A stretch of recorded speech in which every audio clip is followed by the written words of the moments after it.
In solo leveling, after the brutal events within the double dungeon, Jin Wu collapses from sheer exhaustion. When he regains consciousness, he finds himself gazing at an unfamiliar ceiling. Sitting up slowly, he wonders aloud if he's in a hospital. That's when Ginho rushes in, visibly emotional and relieved. Overcome with joy, he breaks into tears and asks Jinwoo why it took him so long to wake up. Jinho then reveals that he's been unconscious for 3 days, which shocks Jinwoo.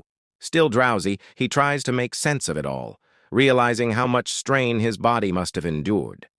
He hadn't had a moment's rest after everything that happened. As he tries to recover, Jinwoo's mind shifts to a more pressing issue: the S-rank gate that had opened in Japan. He immediately asks Jinho about it, remembering the grave importance of the situation. Jinho's face grows serious as he begins to explain. The Japanese hunters and soldiers were horrified as colossal giants began emerging from the gate. These weren't your average foes. Giants are usually final bosses in high-tier A-rank dungeons, yet they were flooding out of an S-rank gate. The atmosphere quickly turned to fear and uncertainty. Amidst the chaos, Russian mage Yuri Orlov stepped in confidently. Calm and composed, he began drawing mana from nearby crystals, forming a massive magical barrier to contain the gate.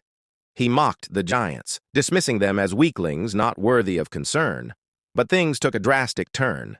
As one of the giants tried to strike the barrier, Yuri laughed, confident that no such creature could even make a dent. Then, without warning, a massive hand appeared, effortlessly shoving the smaller giant aside.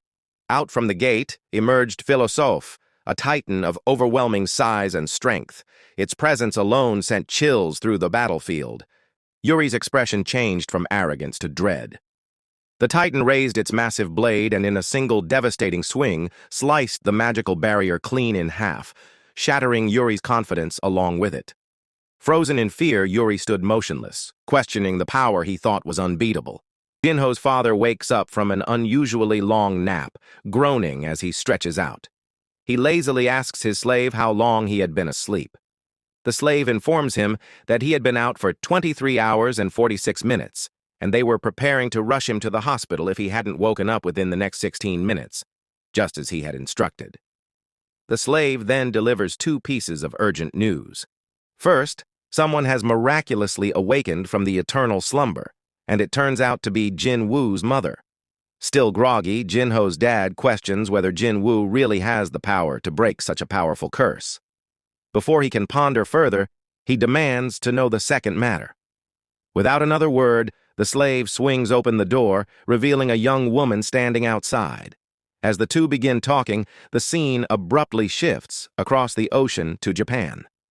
Panic erupts as Yuri Orlov screams in terror, plummeting straight into the gaping mouth of a giant swallowed whole in a single horrifying gulp. Tanks unleash heavy fire on the colossal monsters, while helicopters bombard them from above in a desperate assault. On the ground, Sugimoto stands at the front lines, barking orders to his squad. Naru and Kanai spring into action. Kanai hatches a plan to blind the giant, thinking that if it can't see, it won't be able to track their movements. But before they can execute it, the giant lashes out with shocking speed, swinging its massive blade and forcing the elite S-rank hunters to scatter. Kanai is left speechless, stunned that a creature of such enormous size could move with such speed and precision. Meanwhile, a helicopter hovers overhead, broadcasting the nightmare below. Jinwoo watches the chaos unfolding in Japan on the television. The destruction is massive, and he can't help but worry that this situation might turn out just like the Jeju Island disaster. Concerned, he starts thinking about heading over to help, until a familiar voice behind him quietly says, "Don't go." Turning around, Jin sees his little sister standing there, her eyes filled with worry. She repeats her plea, asking him not to leave. Jin, slightly confused, asks what she's talking about. Jenna softly responds that she knows he's about to leave, then lowers her eyes to the floor in a heavy silence. Trying to ease her mind, Jin Woo shakes his head and stands up. He gently tells her he's not going anywhere. In fact, he's been pushing himself too hard lately, and now he plans to take some time to rest. "Don't worry," he adds with a smile, placing a comforting hand on her head. Later on, while sitting alone on a park bench, Jinwoo summons Baru. The loyal shadow ant appears, immediately addressing him as Your Majesty, before quickly correcting himself to Lord. Jin lightly scolds Baru for watching dramas instead of keeping an eye on Jinna, then asks how his sister is doing. Baru replies that there's been nothing unusual in her behavior. Still, Jinwoo isn't convinced. He begins to wonder if she's suffering from some hidden trauma. After all, she's never tried to stop him from leaving before, except for his very first raid 4 years ago. What should I do? Jin asks himself as he walks down the sidewalk, his thoughts clouded with concern. Just then, a vehicle rolls up beside him. He's escorted to an office where he immediately questions the reason for his summons. There, he meets Jinho's father, who calmly introduces himself and slides a check across the table. Jinho's father is quick to point out that he's not someone who believes money can solve everything, especially not when dealing with an S-rank hunter. Instead, he asks Jin Wu to view it as a sign of goodwill. Realizing the seriousness of the conversation, Jin Wu suspects that what's coming next is highly confidential. He cuts to the chase and asks what exactly he is trying to purchase. That's when Jinho's father reveals something deeply personal. He's battling the same illness that once plagued Jinwoo's mother. The revelation catches Jinwoo off guard, and he immediately asks if Jinho knows about it. The old man explains that aside from his doctor, only 3 people are aware of his condition: himself, his wife, and his secretary. So now it's 4, Jinwoo remarks, to which he quietly agrees. As the discussion continues, Jinho's father explains that in his search for a cure, he discovered only one known case of recovery: Jinwoo's mother. He doesn't believe this is a mere coincidence.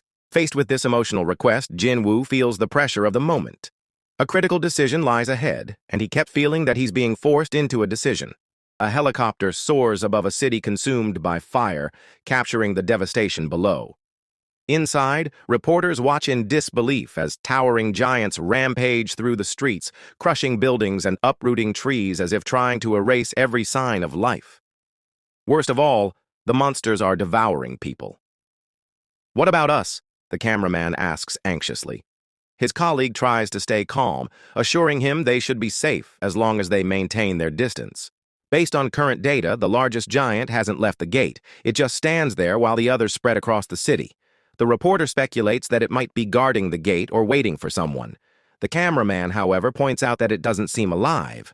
Despite its movements and breathing, it behaves more like a machine following programmed instructions.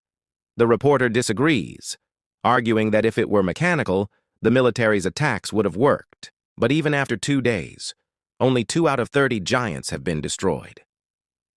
"I wonder if they can stop this before the entire planet is wiped out," he mutters grimly. Elsewhere, at the Ajin Guild office, Ginho is visibly shaken. He can't believe Jinwoo is seriously considering going to Japan. Ginho urges him to watch the news, reminding him that the monsters appearing now are far beyond what they faced on Jeju Island. These are something else entirely. The guildmaster responds calmly, explaining that if Jinwoo succeeds, the Ajin Guild's name will become known worldwide. Jinwoo takes a moment to process everything. Even Jinho, usually bold and eager, is genuinely worried this time. Then suddenly Jinho shouts, "All right then, I'm going too." Jinwoo turns in surprise. Jinho goes on to say that he's noticed something strange. All the recent reports on major gate events don't mention him at all. Holding back tears, he says the only thing he can truly take pride in is being by Jinwoo's side. Jinwoo is caught off guard. He didn't expect such honesty from the son of a millionaire. Jinho insists he wants to follow Jinwoo no matter what, and begs to be taken along. Jinwoo reminds him that he was just against the idea and questions whether he even remembers where Jin said he was headed.